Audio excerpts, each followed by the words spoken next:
Hello everyone, मेरा नाम S के मौर्य है एंड बाय प्रोफेशन मैं एक डिजाइन इंजीनियर हूँ। और आज हम बात करने वाले हैं ऑटोकैड पार्ट 14 के बारे में, जिसमें हम देखेंगे एप्लीकेशन मेनू। और उसमें ही एक ऑप्शन आता है जिसका नाम है पब्लिश।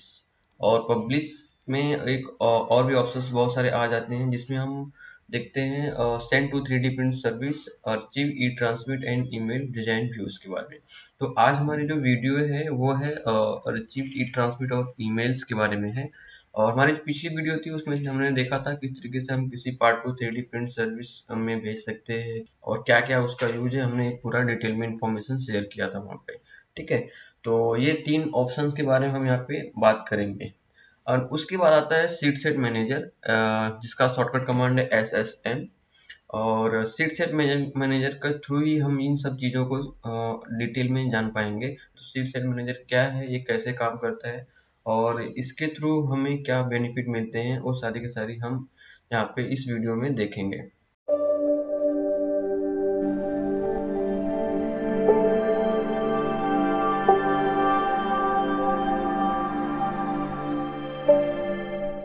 तो सीट सेट मैनेजर को हम डायरेक्टली SSM कमांड्स के थ्रू ही ओपन कर सकते हैं। तो चलिए हम देख लेते हैं। ऑटोकैड मैं यहाँ पे ओपन कर लेता हूँ। और जैसे आप ऑटोकैड ओपन करते हैं और एप्लीकेशन मेनू का आइकन आपको दिखता है इधर कॉर्नर में, और उसको ड्रॉप बटन में क्लिक करते हैं तो यहाँ पे आप देखेंगे न्यू करके आता है। तो न्यू में भी दो ऑप्शन आ जाते हैं। ड्राइंग, अगर आपको कोई ड्राइंग बनानी है तो आप ड्राइंग पे क्लिक करते हैं। अगर आपको कोई नया सीट सेट जनरेट करना है, बनाना है, तो आप सीट सेट पे क्लिक करते हो।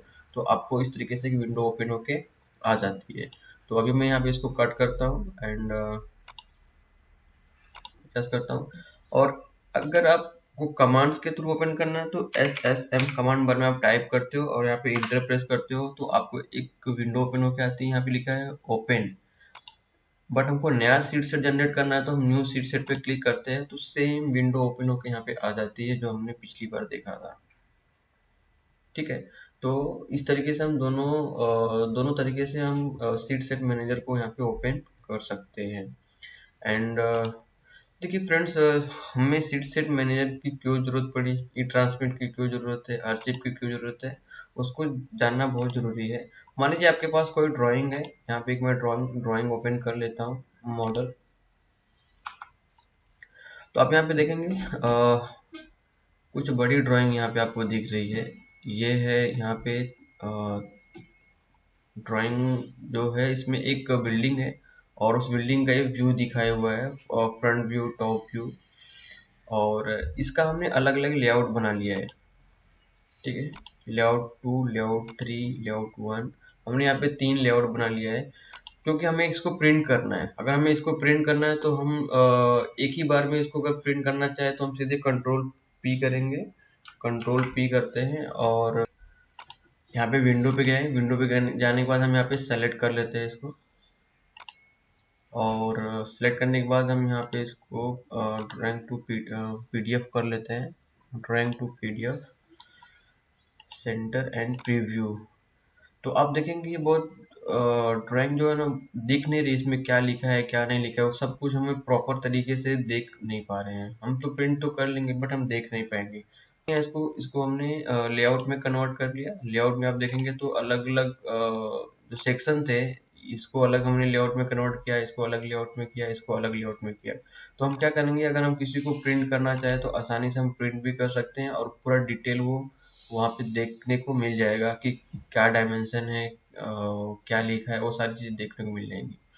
बट यहाँ पे क्या हो रहा है कि अगर ठीक है हमने लेआउट में कन्वर्ट कर दिया, लेकिन हमें अगर इसको प्रिंट करना है तो हम क्या करेंगे, अलग अलग लेआउट को हम प्रिंट करने जाएंगे।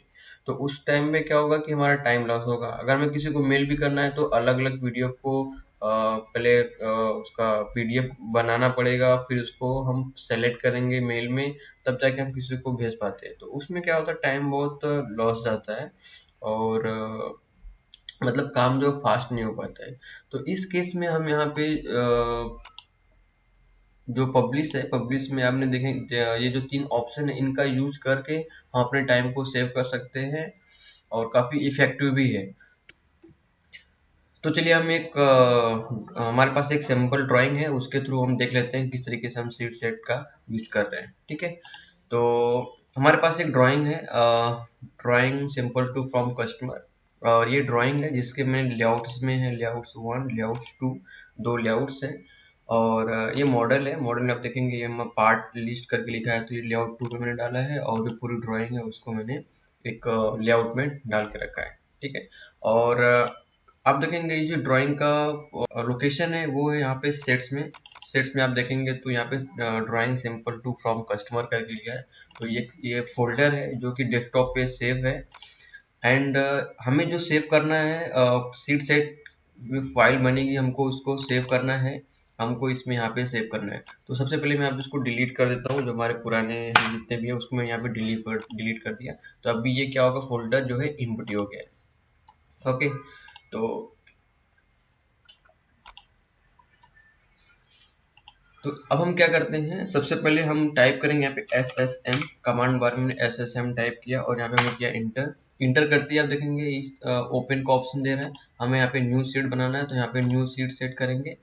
और यहाँ पे लिखा है एन एग्जाम्पल सीट सेट, हमें यहाँ पे नहीं जाना, हमें जाना एग्जिस्टिंग ड्राइंग, जो हमारी ड्राइंग है हमारे पास उसको हमें सीट सेट में कन्वर्ट करना है।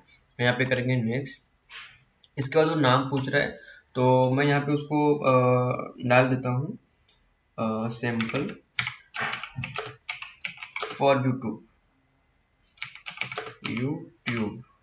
ओके, और यहाँ पे मैं डिस्क्रिप्शन में डाल देता हूँ। देखिए फ्रेंड्स, यहाँ पे आप अपने हिसाब से डिस्क्रिप्शन और उसका नाम चूज कर सकते हैं, जिससे आपको सर्च करने में आसानी होगी ये हमने सीट सेट किसके लिए बनाया है, ठीक है।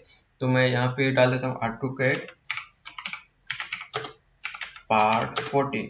अभी तक ये मेरा 14 वीडियो है, जिसमें मैं पार्ट 14 डाल रहा हूँ, SSM। ओके, ये मैं समझ गया। और उसकी जो लोकेशन है सेव होने की, वो SSM पार्ट 14 है, जो कि डेस्कटॉप पे है, ठीक है। और यहाँ पे मैं करता हूँ नेक्स्ट। यहाँ पे सीट सेट प्रॉपर्टीज भी है, बहुत कुछ यहाँ पे आप भी कर सकते हैं। हम यहाँ पे नेक्स्ट करेंगे। नेक्स्ट करते ही आप देखेंगे यहाँ पे पूछ रहा है कि ब्राउज, मुझे सेलेक्ट फोल्डर कंटेनिंग ड्राइंग, उस फोल्डर को आप चूज करिए जहाँ पे वो ड्राइंग जो है आपकी सेव है। तो हमें फोल्डर को चूज करना है, हमें ड्राइंग को चूज नहीं करना है, ठीक है। अगर आप ड्राइंग को चूज करने जाएंगे तो वहाँ पे उस लेगा भी नहीं, तो हमें ब्राउज पे जाना है, ब्राउज पे जाएंगे और यहाँ पे हमने सेट्स लिखा हुआ है, इसी फोल्डर में वो ड्राइंग है, तो हम इसी फोल्डर को सेलेक्ट करेंगे और यहाँ पे ओके कर देंगे। इसको आप डबल क्लिक करिए, फोल्डर ओपन ही नहीं होगा क्योंकि उसको फोल्डर सेलेक्ट करना है। तो सेट्स पे क्लिक किया, यहाँ पे किया ओके, ठीक है। तो आप देख रहे हैं ड्राइंग सैंपल 2 फ्रॉम कस्टमर, यहाँ पे आ गया नाम, और लेआउट 1 लेआउट 2, हमने दो लेआउट। अब यहाँ पे अनचेक कर देंगे, जो जिसको हमें कन्वर्ट नहीं करना है उसको आप अनचेक भी यहाँ पे कर सकते हैं। और बट हम यहाँ पे दोनों को करने वाले हैं, तो यहाँ पे मैं दोनों को सिलेक्ट किया हूँ और यहाँ पे कर देता हूँ मैं नेक्स्ट।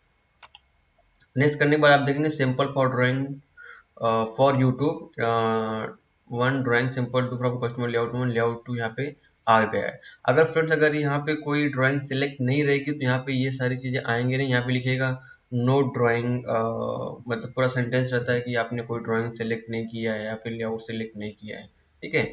तो अभी जैसे मैं बैक जाता हूँ, बैक जाके मैं यहाँ पे इसको अनचेक कर देता हूँ, मैं यहाँ पे करता हूँ नेक्स्ट। यहाँ पे लिख रहा है no layout are include in this sheet set. Okay, तो आपस में बैक जाता हूँ क्योंकि अभी मैं यहाँ पे चेक कर दे रहा हूँ, मतलब सही सिंबल आ जा रहा है, तो इसका मतलब ये सेलेक्ट हो गया। यहाँ पे मैं नेक्स्ट कर देता हूँ तो ये वापस आ गया, और यहाँ पूरी इन्फॉर्मेशन उसने दे के रखी है कि क्या है आपने पिछले प्रोसेस में क्या क्या किया है। और यहाँ पे पूरा दिखाता भी है, बिगिन हो गया, सीट सेट डिटेल्स हो गया, चूज लेआउट, लेआउट भी यहाँ पे आ गया है, कंफर्म अभी हम पे फिनिश करने वाले हैं, तो कंफर्म करने वाले हैं। तो यहाँ पे मैंने क्या किया, फिनिश। तो फ्रेंड्स आप देख रहे हैं वो यहाँ पे भी देखने को मिल रहा है कि यहाँ पे सारी जो डिटेल हमने डाली है वो यहाँ पे है, ठीक है। और ये हमारे सीट सेट का नाम है सैंपल फॉर यूट्यूब करके।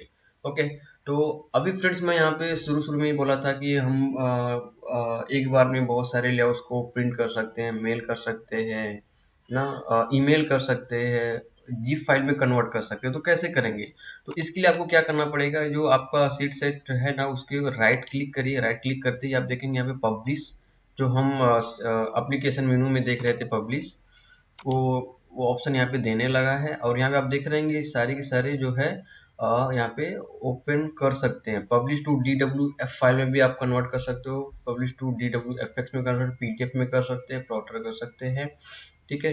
सारे के सारे यहाँ पे आप उसको कर सकते हैं। अभी देखिए जैसे यहाँ की पब्लिश टू PDF में कन्वर्ट में क्लिक कर रहा हूँ, तो ये पीडीएफ में कन्वर्ट हो जाएगा, सारे फाइल पीडीएफ में कन्वर्ट हो जाएंगे। मैं इसको डेस्कटॉप में सेव करता हूँ। कहाँ पे?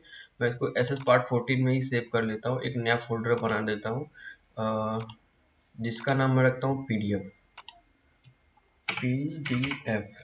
यहाँ पे इंटर कर दिया और इस फोल्डर को सेलेक्ट किया और यहाँ पे किया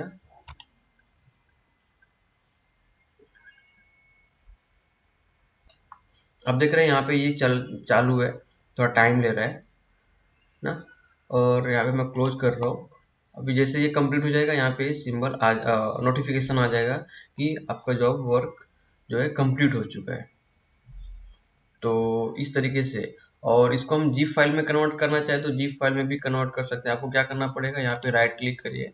राइट क्लिक करने के बाद आप देखिए यहाँ पे ई ट्रांसमिट लिखा हुआ है, ई ट्रांसमिट पे क्लिक करेंगे तो e transmit can be continue because the following drawing requires saving. Okay, इसको पहले सेव करना पड़ेगा।